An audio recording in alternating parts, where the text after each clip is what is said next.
Today, most baseball team names seem pretty normal: Cubs, Tigers, Rockies, Rays. But when the sport first started, baseball team names were so unserious. Some of the names they came up with were so strange, they don't even sound real anymore. Today, we're going through the 10 strangest names in baseball history. First up, the Hartford Wooden Nutmegs. If you're like me, you're wondering what on earth that could ever mean. This is nutmeg, before it's shaved down. In the 18th and 19th century, some peddlers of goods in Connecticut allegedly carved wood into the shape of nutmeg to sell to unsuspecting buyers. Real nutmeg was highly valuable in early America, so selling fake nutmeg would have been quite profitable.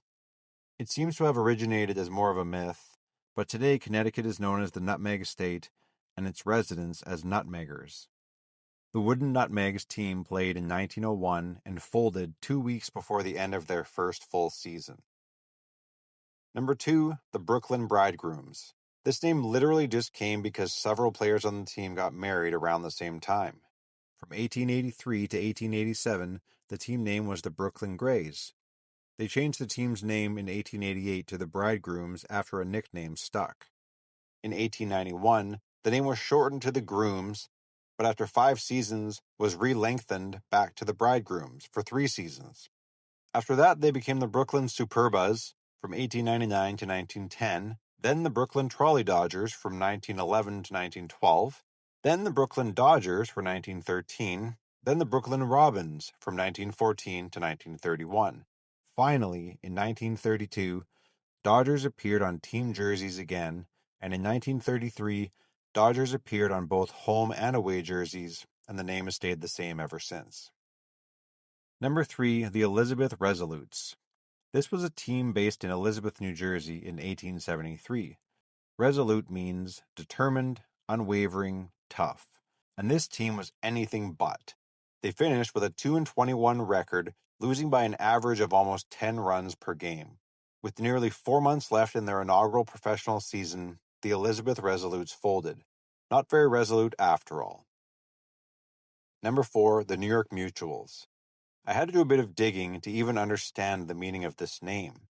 The team is named on behalf of a group of New York volunteer firefighters called Mutual Hook and Ladder.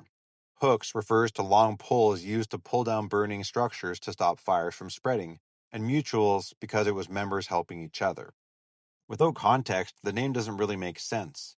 The Mutuals were one of the original 8 charter teams of the National League in 1873, and the team is given credit for initiating the concept of spring training when their owner, Boss Tweed, sent the team to New Orleans to train for the 1869 season.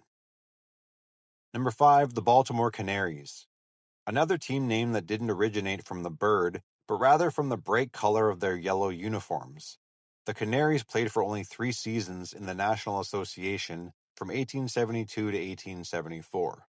Obviously, their fearsome name was too much for the rest of the league to handle. I have to say, though, I am a fan of the belts and socks of these uniforms. Number 6, the New York Gothams. If you're like me, you probably wondered if this team name came from Batman. However, the first episode of Batman came out March 30th, 1939, and the New York Gotham's first season was 1883. The origin of the Gotham nickname for New York dates back to 1807. Washington Irving compared New York to an English village named Gotham, known for its inhabitants' reputed foolishness. Irving was making fun of New Yorkers, basically calling them all idiots, and then it became a baseball team name. Too funny. Number 7, the St. Louis Perfectos. Right before they were called the St. Louis Cardinals, St. Louis's team name was the Perfectos. It had been the St. Louis Browns before that, but when brothers Frank and Stanley Robeson bought the Browns in 1899, they changed the name to the Perfectos and changed the uniforms to a shade of red people referred to as Cardinal. Perfecto can mean a type of cigar or an informal way of calling something perfect. Fans and sports writers clearly didn't care either way and referred to the team as Cardinals so much that after 1 season as the Perfectos, they became the St. Louis Cardinals. Number 8, the Cleveland Spiders. This team existed from 1877 to 1899, in the American League for the first 2 years and the National League for their last 11. This team wasn't named for the arachnid, but because of the skinny, long-limbed look of many players. Frank and Stanley Robeson owned this team during its entire 13 years. Then, in 1899, the brothers bought a second team, the bankrupt St. Louis Browns, and sent all the best players to St. Louis. The remaining Spiders went 20-134, which still remains the single-season worst record of all time.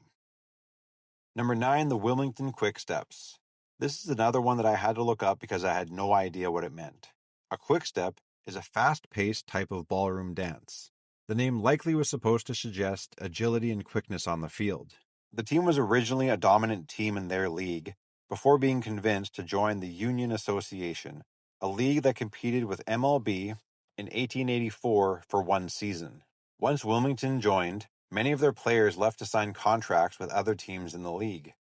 The team folded after 18 games, going 2-16, and attendance at their final game was 0. And number 10, the Boston Beaneaters. Although this one wasn't an official team name, from the 1880s until the early 1900s, the Beaneaters is what people called the Boston Baseball Association of the National League. It was often used by fans and even by sports writers. It was also used in reference to the Boston Americans of the American League, the team who eventually became the Red Sox. Just a team referred to by the fact that people from Boston supposedly eat baked beans. Not real original, but kind of funny. Well, that's my list. What do you think? Which do you think is the most unusual name? Let me know in the comments.